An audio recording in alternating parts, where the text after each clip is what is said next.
Hello everyone. Finally, I decided to take some time out for myself for a refreshing weekend. Long hours at work along with managing the house and the family tires me out. And just like any other lady, I too need a break sometimes.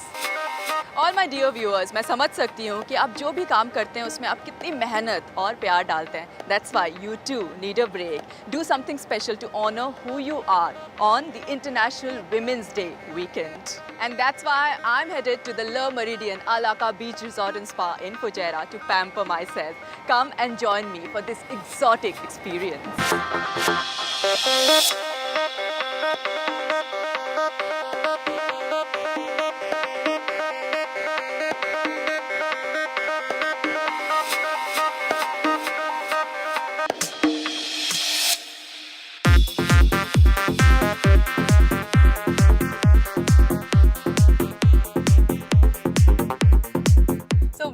On our way to the Le Méridien Alaka Beach Resort and Spa, and as you know by now that I'm a huge car freak, so I've picked up one of my favorite cars to journey with me this weekend, and that is Jaguar XF-R. Have a look at the car.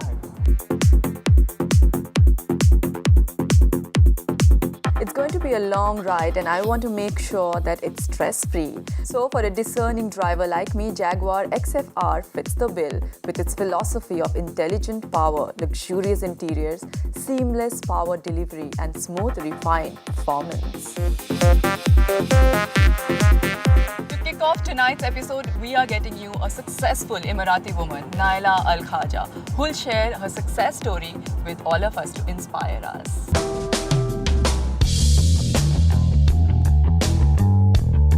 And after that, we'll see something that sparkles and we all love. Exquisite Tiffany jewelry.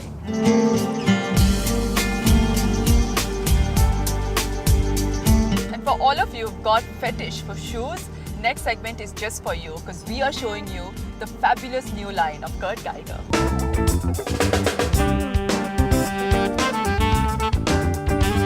And finally, you all will see how I spend my weekend at the Le Méridien Alaka Beach Resort and Spa. I'm so excited and can't wait to start. Come join me.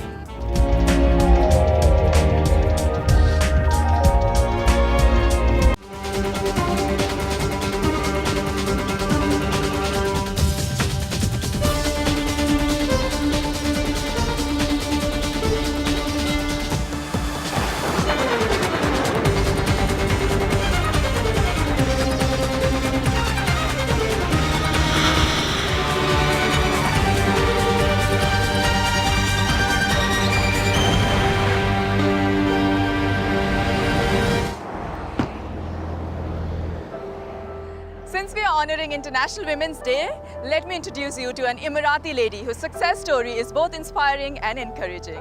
I'm talking about none other than Naila Al Khaja.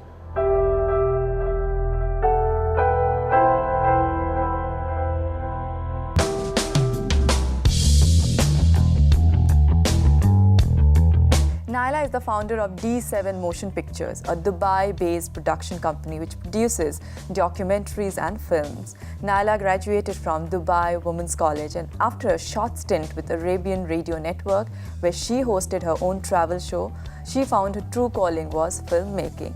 Naila proceeded to Canada to sharpen her knowledge and skills in this field, and there's no looking back since.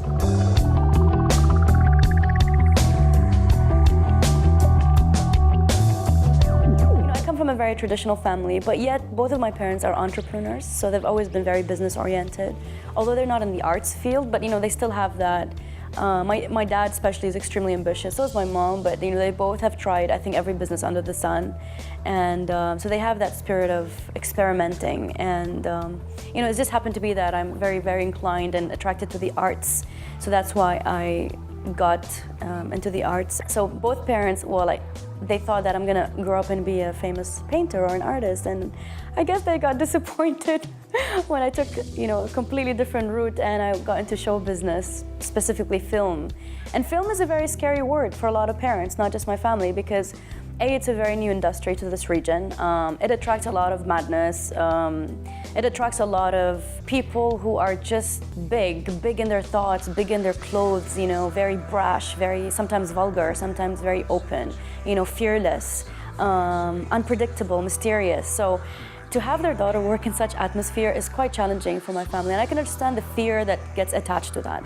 So for me, it's a daily struggle to kind of calm that fear down and tell them, listen, Mom, listen, Dad, I know you guys are worried about me, but I can take care of myself, and I understand that, there's always this energy around me that I can tackle. I'm gonna stay away from the negative side of it, and I'm just gonna focus on the positive, because for me, I'm really in love with the medium of filmmaking. I'm in love with stories and different cultures and people, and that's what really matters to me. So I hope they'll be able to come to terms and accept it fully, because I don't think they have, not quite yet. Naila's first documentary film, Unveiling Dubai, was premiered at Dubai International Film Festival in 2004, giving her international recognition.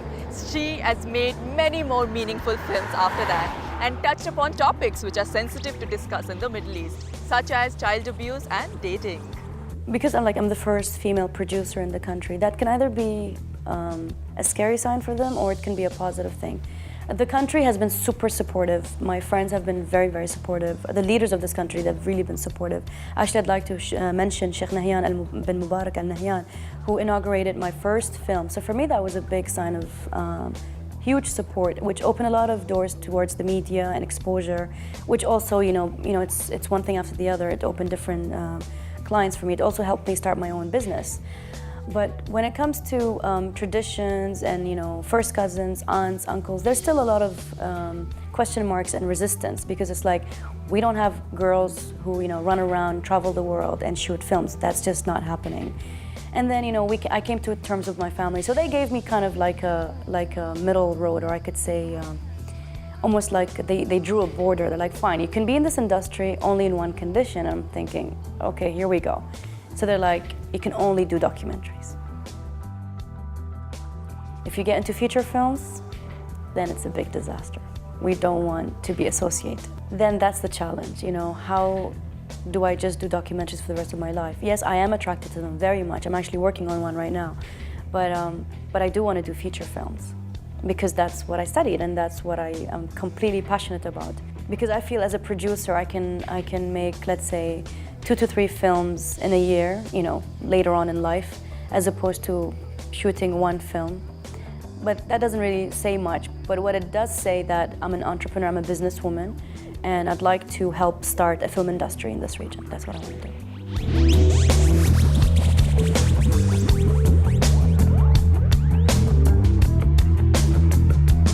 For people who say, is film made for women?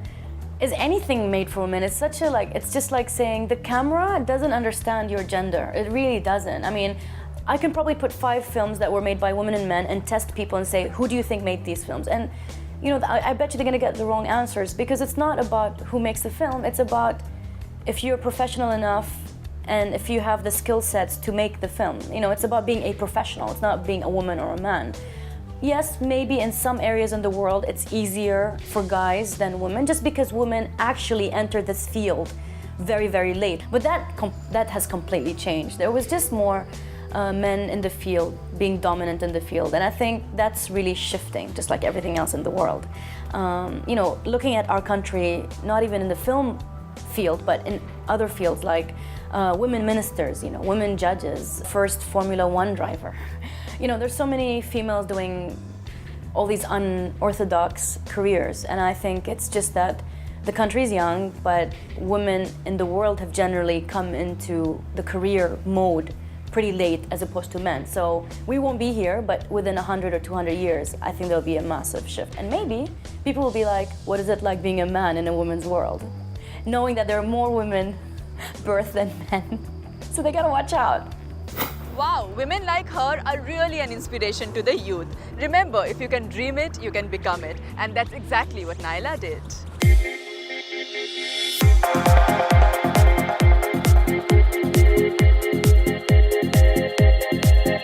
Well, I've reached my destination, the Le Meridian Alaka Beach Resort and Spa in Fujairah. As I check into my beautiful suite, you take a short break. See you in a bit. Coming up, we are taking you to check some jewelry at none other than Tiffany & Co. at Dubai Mall. After which, we'll step into a Kurt Geiger shoe to ogle at some footwear.